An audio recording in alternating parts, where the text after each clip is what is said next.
Today we're having molo soup. Grabe naman yung introduction, parang ang drama-drama. Magluluto lang naman tayo ng molo soup.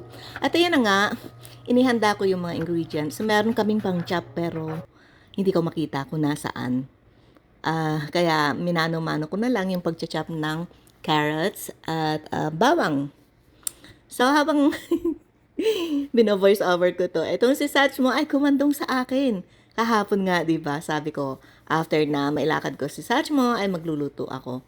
Marami sana akong lulutuin. Pero dito pa lang, inabot na ako ng siyam-siyam. Ayan na nga yung aking mga ingredients, green onion, sweet onion, garlic, at ano pa ba yun nandiyan, carrots, at ang aking ground pork. So, nilagyan ko na nga ng panimpla, oyster sauce, salt and pepper, tapos meron din yata ako ano dyan, nilagay na shrimp na buyon.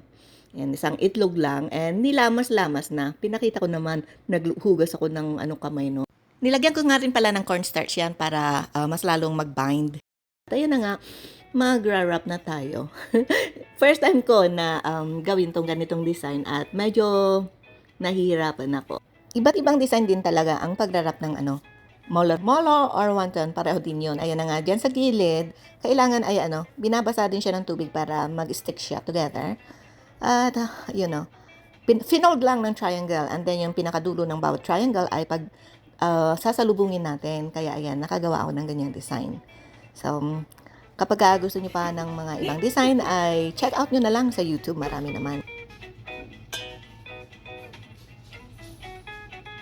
Kung mapapansin nyo, ewan ko sa background, maririnig nyo pa. Kung makakaluskos na dyan si Sach mo, parang merong tao na parating.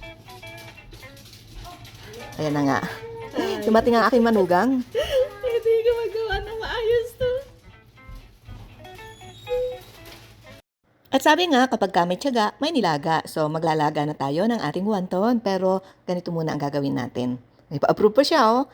Magpiprito tayo ng bawang. Yan yung ating pang-toppings. At ang pagpriprito nito, kailangan medium lang ang apoy or mas mababa pa sa medium kasi madaling masunog yung bawang. Yung ganyan, oh. Maganda na yan yung pagkakaluto. Crispy na kasi siya. Ganyan din ba kayo magprito ng bawang? Kasi yung iba talagang binabrown nila ng gusto. Mapait yun. And then, hindi ko na pinakita yung paggisa kasi bawang sibuyas lang naman yan. At naglagay ko ng tubig. Wala kami chicken broth or whatever ever na broth. Kaya tubig lang. Tapos toyo at kung ano-ano pang panimpla. Yan na nga. Oh, malapit na tayong matapos. Kita nyo naman, no? Ang ganda, di ba? Nilagyan na lang ng pritong bawang at saka onion spring. Ano sa palagay nyo, guys? Pwede ko kaya na idagdag ito sa menu ko kapag ako ay nagtayo ng negosyo? Kakain na ako. Medyo, natatakot pa ako sa, na yan, chili oil kasi baka masobrahan ng anghang. Yan ang laman sa loob. Oh. Ito naman sa anak ko, napaka-anghang. Naku!